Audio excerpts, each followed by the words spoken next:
Along with that, Secretary McMahon, I'm really concerned that we have adversaries, war criminal Putin, we have the Chinese Communist Party, we have the dictatorship in Tehran, are targeting our universities and colleges. What can we do, again, to stop their inroads? And it's already been successful removing Confucius Institutes, which are a branch of the Communist Party, Chinese Communist Party. So what more can be done to promote freedom and democracy instead of totalitarianism? Well, I think we've certainly seen, in fact, one of the requirements we had of Harvard was that they, or one of the questions we had of Harvard is, how are they vetting their students that come internationally? How are they vetting their teachers, their professors who come internationally? Do they have ideological backgrounds that are contrary to the United States government? We also, I heard this morning on the news that there was a student from China, I think it was discovered in July, that had fungus spores in a backpack from China that he brought to the University of Michigan. Now, we have to make sure that we stop that, because this can be an attack on our food supply, an attack on our, our total population. So these are incredibly important things, and the State Department is looking at visas, canceling them, making sure that the students who are here in the best interest of the United States. And thank you for promoting free speech, and also international students who want to come and learn and be positive, but also understand that there may be agents of foreign countries coming to our country. I yield back. I thank the gentleman, and I recognize the gentleman and teacher from California, Mr. Ticano. Thank you, Mr. Chairman. Thank you for being here, Madam Secretary. Good to see you again.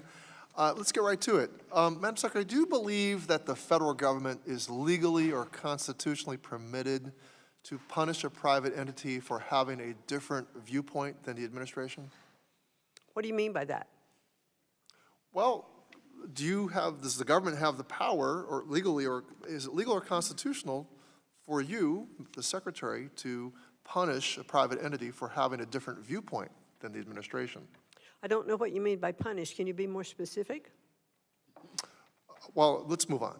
Apparently, I don't want to get into this back and forth on this.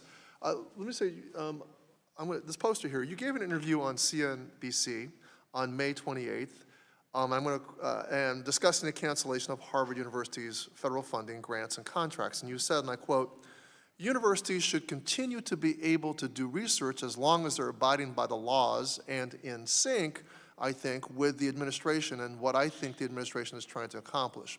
So what you're saying, Harvard can have its funding and its international students back if and when it teaches what the Trump administration demands. And these demands are included in this April 11th letter signed by the Department of Education and other agencies, and include a requirement that the government must be able to, quote unquote, audit the viewpoints of its student body, faculty, staff, to ensure, quote unquote, viewpoint diversity. I ask unanimous consent to submit this letter for the record. Without objection, it will be submitted. And it says, I quote in the letter, quote, "Harvard must abolish all criteria, preferences, and practices through its admissions and hiring practices that function as ideological litmus tests," end quote. Now, Madam Secretary, what are the limits of this viewpoint diversity that the administration is trying to enforce? Under these demands, for example, would the Harvard government department be compelled to hire faculty that believe the 2020 election was stolen? I believe that there are rights to freedom of speech, but on campuses and universities of colleges and universities across the country, freedom of speech should be allowed. There should be open debate. There should be different viewpoints. But I'm not asking you a question about freedom of speech here. Madam Secretary, I'm asking you about the limits of viewpoint diversity cited in this letter. You demand that Harvard would be compelled to hire faculty. Well, you're saying that there has to be viewpoint diversity. I'm just asking you, would the government department be compelled to hire faculty that believe the 2020 election was stolen? As an example of viewpoint diversity. However, one of the things that Harvard Crimson, and by its okay, I think you don't really have an answer, so I'm going to move on to other questions. Maybe we can clarify by the questions. Would viewpoint well, you're not diversity allowing mean, me to for answer the example, question. If you Madam wanna Secretary, know the reclaiming my answer, time, reclaiming you my time. wanna know what my Reclaiming my response time, is? Madam Secretary. Okay, well, you go Madam ahead. Secretary, would the Harvard Medical School, who is looking to hire an immunologist, would that person need to adhere to HHS Secretary Kennedy's view on the efficacy of vaccines?